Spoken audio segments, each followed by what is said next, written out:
আমি কেমনে আপনাদেরকে বোঝাবো, কেমনে বললে বুঝবেন?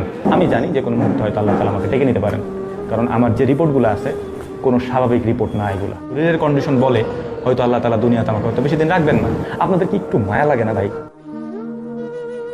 খুব বেশি দিন বাঁচবো না, এই কথাটা যখন একজন মানুষ নিজেই বলে তখন সেটাকে আর হালকাভাবে নেওয়ার সুযোগ থাকে না। তখন আর এটা কোনো নাটক থাকে না, কোনো ভিউ বাড়ানোর কথা থাকে না। তখন সেটা হয়ে যায় মানুষের ভেতরকার ভয়, কষ্ট আর অসহায়ত্বের সবচেয়ে স্পষ্ট প্রকাশ। হ্যাঁ, এই কথাগুলো বলেছেন আমাদের সবার প্রিয় বিসমিল্লাহ এগ্রো।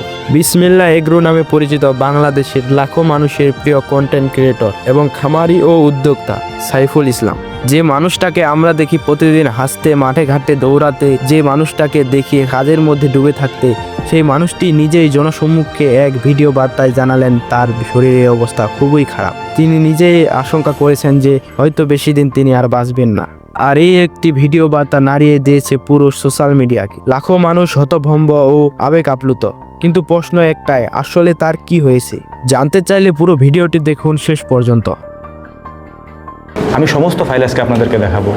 আমি আসলে কথা বলতে পারতেছি না, আমার শরীর কাঁপতেছে, আমি অসুস্থ, তারপরেও বলতে হচ্ছে। আমি কেমনে আপনাদেরকে বোঝাবো, কেমনে বললে বুঝবেন? আমি জানি যে কোনো মুহূর্তে হয়তো আল্লাহ তাআলা আমাকে ডেকে নিতে পারেন, কারণ আমার যে রিপোর্টগুলো আছে কোনো স্বাভাবিক রিপোর্ট না। এগুলা আমার হায়াত কতটুকু আছে আমি জানি না, তবে শরীরের কন্ডিশন বলে হয়তো আল্লাহ তাআলা দুনিয়াতে আমাকে হয়তো বেশি দিন রাখবেন না। আপনাদের কি একটু মায়া লাগে না ভাই? একটু মায়া লাগে না যে এই মানুষটা বারবার করে আমাদেরকে বলে বুঝায় যে ভাই আমাদেরকে একটু সময় দেন, আমরা আমাদের নিজেদের কাজগুলো করি, এর পাশাপাশি আমরা একটু রেস্ট নিই। কিছু মানুষ আছে যদি আমি মারা যাই আমাকে এসে বলবে যে ভাই আমি তো আজকে দেখা করতে আসছিলাম, আপনি আজকে মারা গেলেন কেন? আপনারা আমার সমস্যা সম্পর্কে জানার খুব আগ্রহ, তাই না? আমি সব বলে দিচ্ছি আপনাদেরকে। আমার হার্টের সমস্যা, আমার লিভারের সমস্যা, আমার ব্রেনের সমস্যা, আমার হাতে সমস্যা, প্যারালাইজড, এক হাত ঠিকমতো কাজ করে না, এভাবে যদি আমি ধরে রাখি এটা ব্যালেন্স ঠিক থাকে না। আরও কত যে সমস্যা আছে সেগুলো আমি আপনাদেরকে না বলি, কারণ সমস্যার কথা বলতে ভাই ভালো লাগে না। সামনাসামনি যেটা দেখেন এটা করতে হয় শুধুমাত্র আমাদের একটা ব্যবসা চলে যেটা অনলাইন ভিত্তিক, যেটার জন্য আমাকে ভিডিও করতে হয়, না হলে আমার পরিবার আমাকে জীবনেও কোনোদিন ভিডিও করতে দিত না।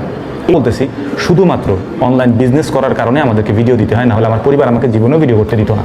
কারণ এত মানুষের চাপ প্রতিদিন, মানে আপনি গুইনে সারতে পারবেন না। আমরা তো শুক্রবারে একবার বলছিলাম যে শুক্রবারে আসেন, কিন্তু শুক্রবার তো দূরের কথা ভাই, প্রতিদিন কেউ যদি মনে করেন হাইটাও বাড়ির পাশে যাইতেছে তো ঢুকে যেতেছে বাড়ির ভিতরে, ভাই আপনার সাথে একটু দেখা করতে আসলাম, একটা ছবি তুলতে আসছি। ভাই বাঁচতে দেন ভাই, আল্লাহর ওয়াস্তে একটু বাঁচি, সুস্থ হয়ে তারপরে আসেন। আমি আপনাদেরকে একটু দেখাই, এদিকে আসো। এইটা আমার এমআরআই রিপোর্ট, এইটা এমআরআই রিপোর্ট, সিটি স্ক্যানের রিপোর্ট।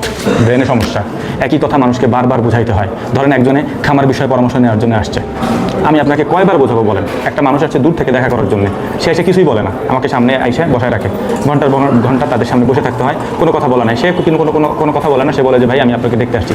এই যে এখন যে আমার সমস্যাটা হচ্ছে, ধরেন আমি কথা মানে ঠিক মতো বলতে পারতেছেন, আড়াই যেতেছে আর কি, আওড়ায় যায় আর কি। এই সমস্যাটা আজ থেকে প্রায় 3 বছর আগে হয়েছে। সেই সমস্যাটা আমার এখনও শুরু হয়েছে আবার, শুধুমাত্র মেন্টালি প্রেশারের কারণে, স্ট্রেসের কারণে। মানুষ এত বেশি প্রেশার আমাকে দিচ্ছে, এখন আমি কি করবো বলেন? আপনারা আমাকে বলেন আমি কি করব? আমি বিজনেসটা বন্ধ করতে পারতেছি না বা ভিডিও বন্ধ করতে পারতেছি না, শুধুমাত্র আমাদের আন্ডারে এতগুলো মানুষ কাজ করে, এতগুলো মানুষের পরিবার কাজ করে, সেই জন্য আমার দায়বদ্ধতা থেকে। নাহলে ভাই আমি আমার পরিবারের একমাত্র সন্তান, কোনো মা কোনো বাবা চাইবে না তার সন্তানটা দিন দিন এইভাবে মৃত্যুর দিকে ঝুঁকে যাক।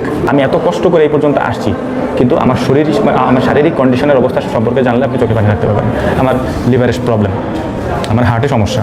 এই সমস্যাগুলো ছোটো ছোটো সমস্যা না। আপনার কাছে মনে হতে পারে যে এই সমস্যা তো ছোটো ছোটো সমস্যা হতে পারে, বা এগুলো ছোটো ছোটো সমস্যা না, এগুলো বড় বড় একটা সমস্যা, যে কারণে আমাকে দেশ বিদেশ ঘুরে বেড়াইতে হইতেছে ডাক্তারের কাছে। আজকে এই ডাক্তার, কালকে ওই ডাক্তার, আজকে এই হসপিটাল, কালকে ওই হসপিটাল। আপনাদের কি একটু মায়া লাগে না ভাই?